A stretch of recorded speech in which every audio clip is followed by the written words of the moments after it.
మన ప్రభువును రక్షకుడును యేసుక్రీస్తు నామం పేరిట ఈ ఒక మట్టల ఆదివారం రోజు అందరికీ కూడా శుభాకాంక్షలు చెల్లిస్తున్నాము. మరి ఈ మట్టల ఆదివారము దేవుడు కొన్ని ముఖ్యమైన ఆశీర్వాదాలు మన ముందుకు తీసుకొస్తున్నాడు. ఈ ఆశీర్వాదాలు కూడా మనం చూసి ఈ మట్టల ఆదివారానికి ఉన్న ఒక విలువ ఘనత మనందరం కూడా తెలుసుకుందాం. ముందుగా మనందరం కూడా ప్రార్థన చేసుకుందాం. మట్టల ఆదివారం కొరకు దేవుడు మన కొరకు బలి అర్పణ అయ్యే సమయంలో ఈ ఒక ఊరేగింపులో దేవుడు ఉన్నాడు. ఊరేగింపు సమయం ఈ ఆదివారము. ఈ ఊరేగింపు గురించి మనందరం కూడా కొన్ని మాటలు తెలుసుకుందాం. దయచేసి మీరందరూ కూడా తలలు ఉంచినట్టుకుంటే ప్రార్థన చేసుకుని ప్రార్థన పూర్వంగా ఈ యొక్క మట్టల ఆదివారాన్ని మనం జరుపుకుందాం. ప్రేమ కనికరమ కలిగిన మా దేవ, మా స్తుతులకు పాత్రుడైన తండ్రి, సూత్రాలు కూడా నీకు వందనమయ్యా. ఇదిగో నా తండ్రి నాయన, ఈ సమయమందు ఈ ఒక 2025లో జరుపుకుంటున్న ఈ ఒక మట్టల ఆదివారం ఒక వివరాలు మాకు నా తండ్రి గుప్తంగా తెలియచేయండి అయా. అర్థం చేసుకునే జ్ఞానాన్ని, వినగలిగిన చెవులని, గ్రహించగలిగిన హృదయాన్ని మాకు దయచేయమని యేసు ఉన్నతమైన నామంలో ప్రార్థన చేసి అడిగి వేడుకుంటున్నాం తండ్రి, ఆమేన్. ప్రభు నామం పేరిట మరొకసారి మన యూట్యూబ్ ఛానల్లో బేతేల్ ప్రార్థన మినిస్ట్రీలో వాక్యం చూస్తున్న ప్రతి ఒక్కరికి కూడా ప్రభు నామం పేరిట వందనాలు చెల్లిస్తున్నాము.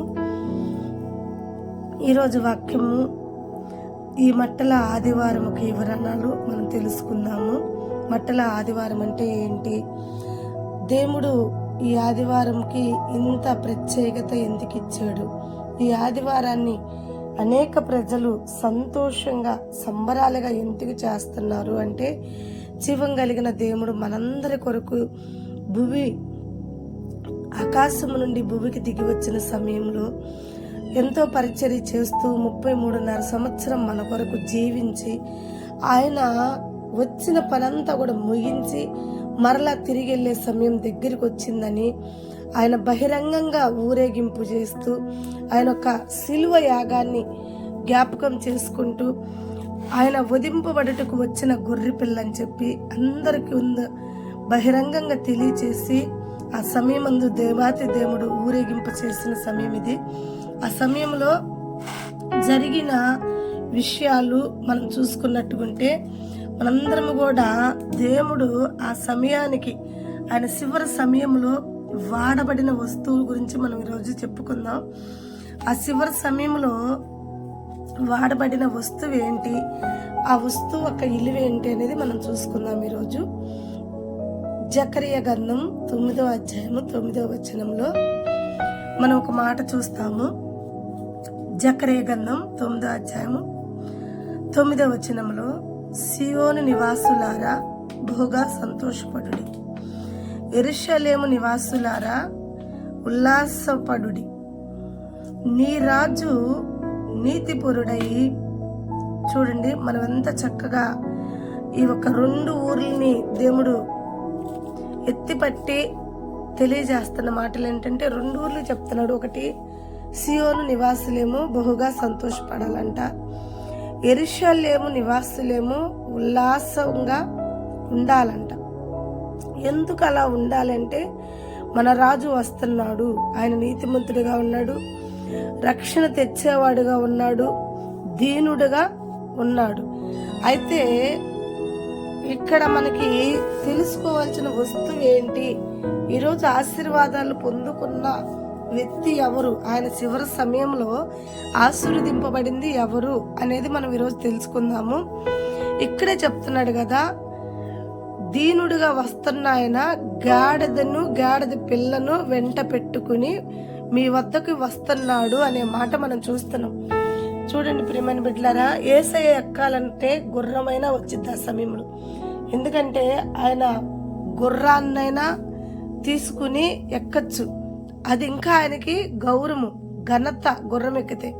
కానీ వెన్నికలు లేని ఈ గాడిదనే దేవుడు ఎంచుకుని ఈ గాడిదకే ఎంత ఇలువ ఎందుకు ఇచ్చాడు అంటే, మనకి వాక్యం సెలవిస్తుంది, తునీకరింపబడిన దాన్ని మూలక తలరాయిగా దేవుడు స్థిరపరుస్తాడు. ఎవరైతే తునీకరింపబడతారో వాళ్ళని మూలక తలరాయిగా దేవుడు స్థిరపరుస్తాడు అనేదానికి మనలాంటి వాళ్ళ కొరకే, దీనుల కొరకే దేవుడు వచ్చాడు, దీనులను హెచ్చిస్తాడు అనేదానికి గొప్ప సాదృశ్యం ఈ గాడిద మీద ఆయన ఊరేగింపు అవటం. చూడండి, దేవుడు మొట్టమొదటిగా కట్టబడిన గాడిదని విడిపించాడు. అది మనం అందరం కూడా చూస్తాం. యోహాను సువార్తలో మనందరం కూడా చూస్తే కట్టబడిన గాడిదని దేవుడు విడిపించాడు. మీరు ఒక గ్రామంలోకి వెళ్ళండి, కట్టబడిన గాడిద మీకు కనపడుతుంది, దాన్ని విడిపించండి అని 2 శిశువులని యేసు ప్రభు పంపించినట్టు మనం చూస్తాం. ఆ ఒక్క గాడిద స్థానంలో ఉంది ఈరోజు జ్ఞానం లేని మనమే. ఎందుకంటే అనేక బంధాలతో కట్టబడుతున్నాం, తాగుళ్ళతో, వ్యభిచారాలతో, అప్పులతో, అవమానాలతో, నిందలతో, బాధలతో, అనేక ఇబ్బందుల్లో కట్టబడుతున్న మనల్ని విడిపించగలిగిన వాళ్ళంటూ ఎవరూ లేరు. ఇంకా మనల్ని కడితే, ఇంకా మనం కట్టబడితే చూసి సంతోషించి ఆనందించే వాళ్ళే ఉన్నారే కానీ మనల్ని విడిపిస్తుంటే మాత్రం ఓర్చుకోలేని మనుషులు ఉంటారు. ఎందుకు? ఆ శ్రమల్లో అది అనుభవించని, ఆ శ్రమలో ఆ బాధలో వాడిని పండని, ఎందుకు వాడిని విడిపిస్తున్నారు, వాడికి తగ్గట్టే జరుగుతుంది అనే మనుషులకి సాదృశ్యంగా ఈ గాడిద ఉంది. చూడండి, ఎన్నో దినముల నుంచి కట్టబడిన గాడిద, ఎవరు కూడా విడిపించలేని గాడిద, కానీ దేవుడు మాత్రం తన శిశువులను పంపించి, తన వాక్కును పంపించి ఆ ఒక్క గాడిదని విడిపించాడు. విడుదల పొందుకుంది. విడుదల పొందుకునేటప్పుడు దేవుడు తన శిశువులకి చెప్తున్న మాటలు కూడా, ఎవరు విడిపించరు, మీరు విడిపిస్తున్నప్పుడు మిమ్మల్ని కూడా వాళ్ళు క్వశ్చన్ చేస్తారు.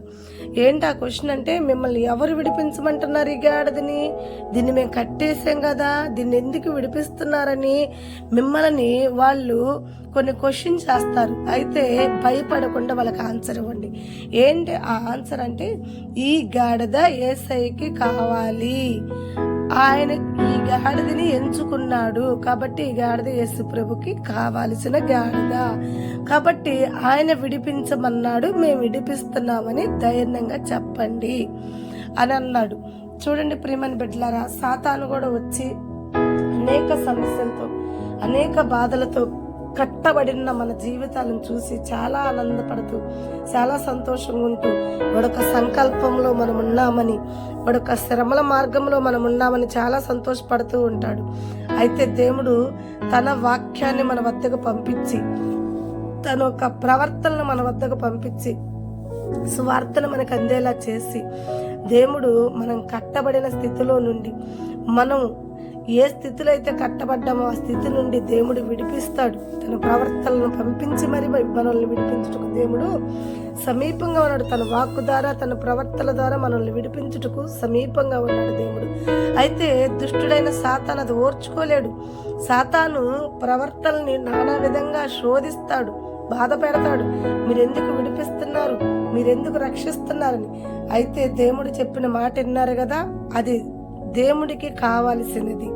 అలాగే ప్రవక్తలు కూడా అంటారు, వీరు దేవుడి బిడ్డలు కనుక వీళ్ళు హింసింపబడట దేవుడికి ఇష్టం లేదు, కనుక వీళ్ళకి వాక్కును పంపించి సువార్త ప్రకటించి మేము వారు ఉన్న స్థితిలో నుండి వారిని విడిపిస్తున్నాము అని చెప్తారు.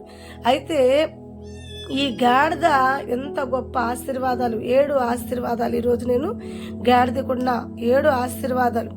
ఎలా ఈ గాడిద విడిపింపబడింది అని అంటే, ఇది 7 ఆశీర్వాదాలు ముందుగానే పొందుకుని ఉంది కాబట్టి ఈ 7 ఆశీర్వాదాలను బట్టి దీన్ని దేవుడు విడిపించాడు. ఈరోజు మనము కూడా చేసే ప్రతి పని కూడా లెక్కింపుకి వచ్చింది.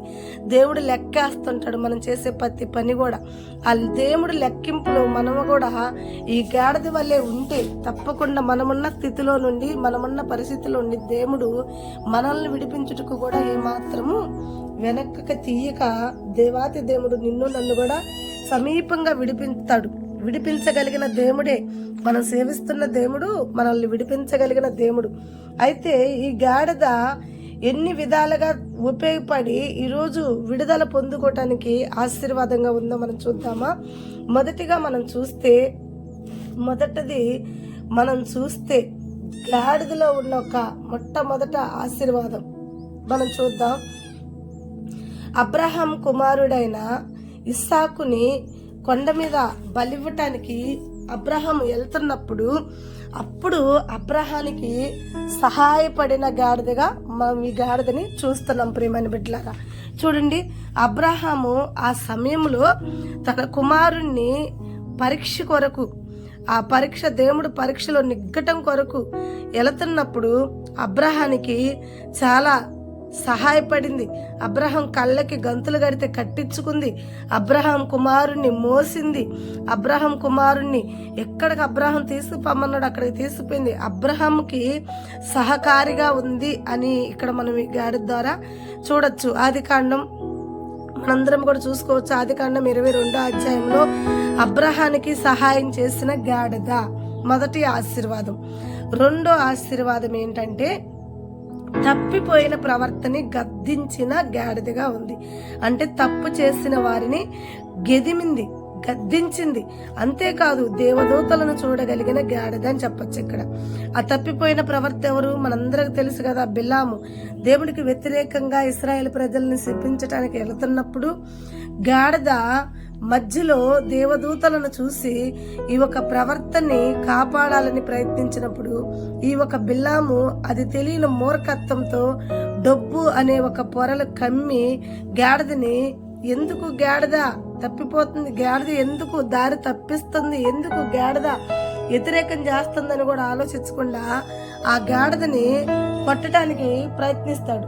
కొట్టడానికి ప్రయత్నించినప్పుడు అప్పుడు గాడిద నిలబడి చూడండి బిల్లాముతో మాట్లాడిద్ది. ఎంత చక్కగా మాట్లాడిద్ది అంటే, బిల్లామా, నువ్వు ఇన్ని రోజుల నుంచి నేను నిన్ను మోస్తున్నాను, నీ భారం భరాయిస్తున్నాను, కానీ ఎప్పుడైనా నీకు బాధ పెట్టానా, ఎప్పుడైనా నీకు వ్యతిరేకంగా ఉన్నానా? కానీ ఈరోజు వ్యతిరేకంగా ఉన్నాను అంటే నువ్వు చేస్తుంది తప్పు, నువ్వు చేస్తున్న పని తప్పు, దేవుడికి వ్యతిరేకమైన పని. కాబట్టి దేవదూతలు అరుగో వచ్చి నిలబడి ఉన్నారు, వారికి నువ్వు సమాధానం చెప్పాలి అని చెప్పి గాడిద ఇక్కడ బిలాముని గద్దరించి తన తప్పుని తనకి తెలియజేసినట్టుగా మనందరం కూడా చూస్తున్నాం ప్రియమైన బిడ్డలారా. కాబట్టి రెండోదిగా గాడిదలో ఉన్న ఆశీర్వాదం ఏంటంటే తప్పుని ఖండించింది, దేవదూతలని చూడగలిగింది తన నేత్రాలతో. రెండో ఆశీర్వాదం. మరి మూడోది ఏంటి అని అంటే, మూడో ఆశీర్వాదం ఏంటి గాడిదకి అని మనం అంటే, మూడోదిగా తను చేసిన పని ఏంటి? ఒకటి, అబ్రహానికి సహకారిగా, అబ్రహానికి సహాయం చేసే గాడిదగా ఫస్ట్ ఆఫ్ ఆల్ దానిలో ఉన్న మొదటి లక్షణం.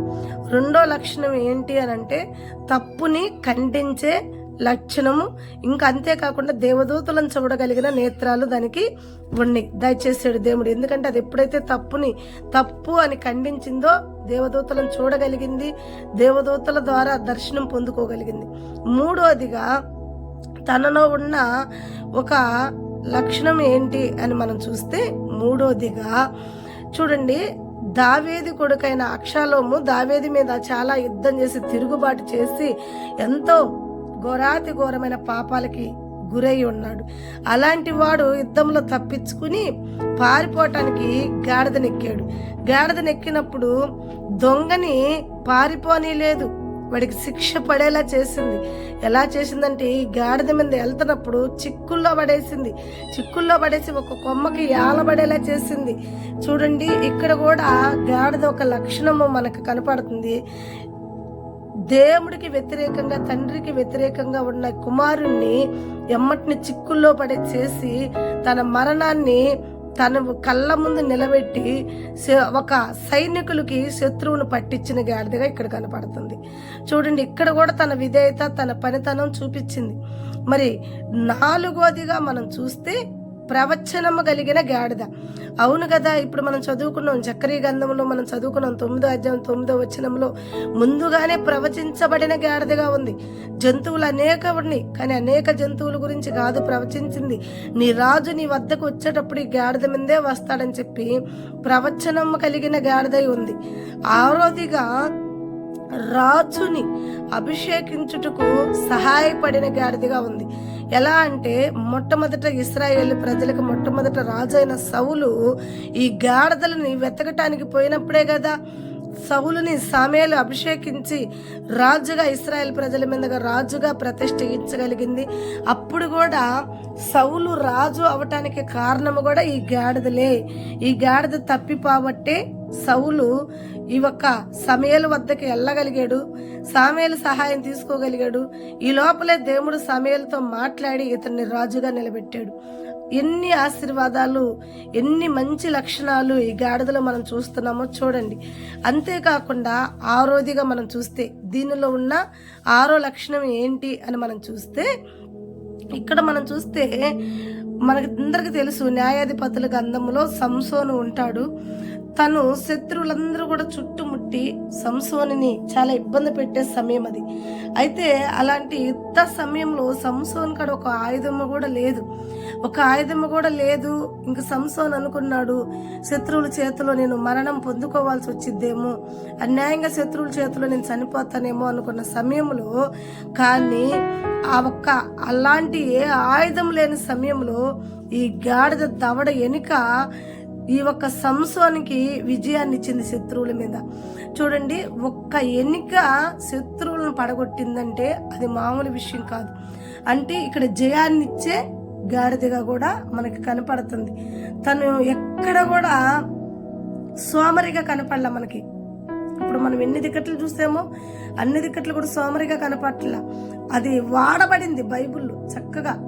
ఎన్ని విధాలుగా వాడబడిందంటే అబ్రహానికి సహాయంగా వాడబడింది, ప్రవర్తని గద్దిరించే విధంగా వాడబడింది, తిరుగుబాటు చేసిన కుమారుణ్ణి చిక్కుల్లో పెట్టే గాడిదగా ఉపయోగపడింది, అంతేకాకుండా ప్రవచనము కలిగిన గాడిదగా మనకు ఉపయోగపడింది, అంతేకాకుండా ఒక రాజుని నిలబెట్టుటకు, అభిషేకం పొందుకున్నట్టుకు ఆ ఒక్క రాజుని నడిపించిన గాడిదగా మనకు కనపడుతుంది.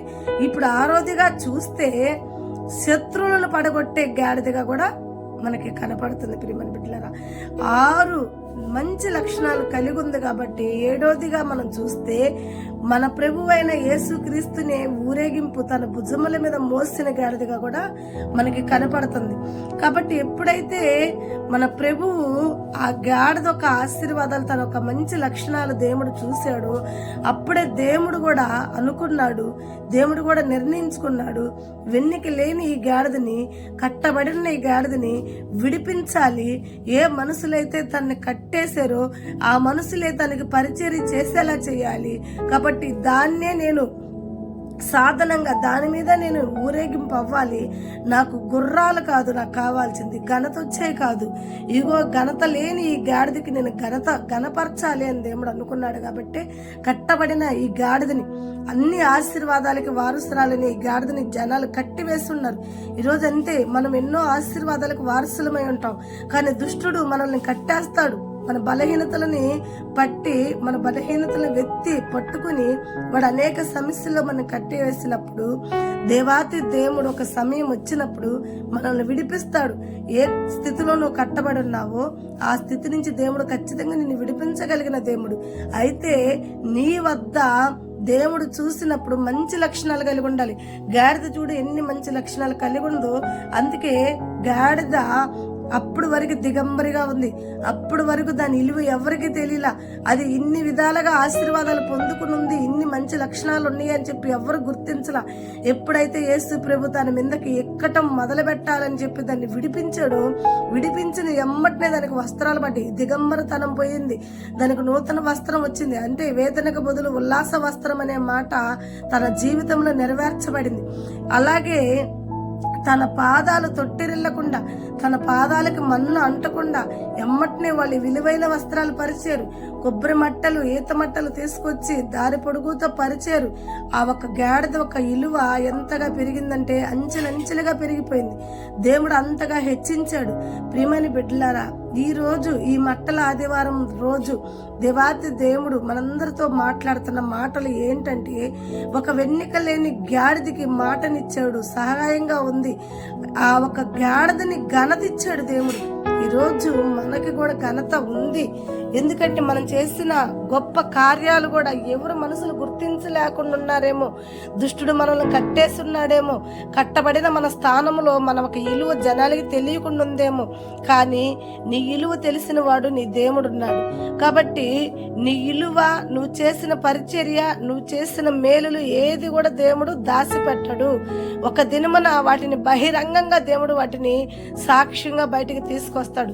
ఎలా అయితే కట్టబడిన గాడిదని విడిపించి బహిరంగంగా తనకి ఇలువ ఘనత తీసుకొచ్చాడు, అలాగే ఒక దినమున దేవుడు నిన్ను కూడా బహిరంగంగా గణపరుస్తాడు. బహిరంగంగా నీ ఇలువ తెలియని మనుషుల ముందు, నీ ఇలువ గుర్తించని ప్రజల ముందు నీకు ఇలువని ఘనతని తప్పకుండా దేవుడు తీసుకొచ్చి, ఏ మనుషులైతే నిన్ను తునీకరించారో ఆ మనుషుల ఎదుటే దేవుడు నిన్ను ఘనపరిచే రీతిగా నిలబెడతాడు. కాబట్టి ఈ గాడిదకున్న 7 లక్షణాలు ఏవైతే ఉన్నాయో మనకి కూడా ఆ 7 లక్షణాలు కలిగి మనం జీవించిన ఎడల తప్పకుండా మన జీవితాల్లో కూడా ఉన్నతమైన ఆశీర్వాదాలు పొందుకుంటాం. Praise Lord. ఈ మాటలు దేవుడు దీవించి ఆశీర్వదించునుగాక. మరి మనము కూడా ఆశీర్వాదాలకు వారసులుగా ఉండాలి అని మీరు అందరూ అనుకుంటే, కట్టబడిన స్థితిలో దేవుడు మనల్ని కూడా విడిపించాలని మీరు అందరూ అనుకుంటే వాక్యానికి లోపడండి. ఎందుకంటే వాక్యం మన వద్దకు వస్తుంది. ప్రవర్తనకు లోపడండి, ఎందుకంటే ప్రవర్తనను దేవుడు మన వద్దకు పంపిస్తాడు. ఇక్కడ కట్టబడిన గాడిద వద్దకు పోయింది వాక్యము, ప్రవర్తలే. కాబట్టి ఆ వాక్యానికి, ఆ ప్రవర్తనకి ఆ గాడిద లోపడింది కాబట్టి అది విడుదల పొందుకుంది. మనము కూడా విడుదల పొందుకోవాలంటే వాక్యానికి లోపడదాం, ప్రవర్తనకు లోపడదాం. తప్పకుండా మన ఒక గొప్ప కార్యాలను బట్టి మనకి కట్టబడిన స్థితిలో నుండి విడుదల దేవుడు ఇచ్చునుగాక. God bless you. దేవుడు ఈ మాటలు దీవించి ఆశీర్వదించి ఉన్నతమైన విడుదల మనందరికీ దయచేయునుగాక. మరి ఒక వాక్యం మీకు నచ్చినట్టుకుంటే మన ఛానల్ సబ్స్క్రైబ్ చేసుకోండి, అనేకరికి ఫార్వర్డ్ చేయండి. తప్పకుండా ఈ వాక్యాన్ని లైక్ చేయండి. Praise lord.